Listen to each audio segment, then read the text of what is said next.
ഒരുപാട് നീച കൃത്യങ്ങളൊക്കെ ചെയ്യുന്ന ഒരാളായിരുന്നു ഈ കണ്ണപ്പൻ എന്ന് വിളിക്കപ്പെടുന്ന കാട്ടാളൻ. എന്നാൽ അദ്ദേഹം കാരണം ഭഗവതിയുടെ ചൈതന്യം അവിടെ വരുന്ന സമയത്ത് അദ്ദേഹത്തിന് അതിയായിട്ടുള്ള പശ്ചാത്താപം ഉണ്ടാവുകയും ആ കണ്ണപ്പനാണത്രേ പിന്നീടുള്ള ജന്മത്തിൽ വില്ലുമംഗലം സ്വാമിയാരായിട്ട് ജനിച്ചത് എന്നാണ് സങ്കല്പം.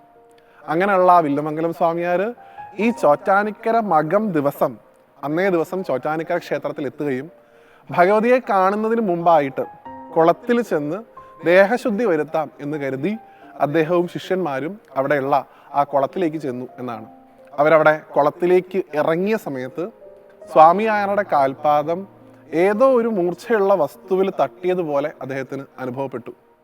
എന്താണത് എന്ന് പരിശോധിക്കാനായി അദ്ദേഹം ജലത്തിനടിയിലേക്ക് സഞ്ചരിക്കുകയും അതിമനോഹരമായിട്ടുള്ള എന്നാൽ അത്യധികം ക്രോധഭാവത്തോടു കൂടിയിട്ടുള്ള ഒരു കാളി വിഗ്രഹം അവിടെ വെച്ച് ആ ജലത്തിനടിയിൽ നിന്ന് അദ്ദേഹത്തിന് കണ്ടെടുക്കാൻ സാധിച്ചു എന്നാണ്.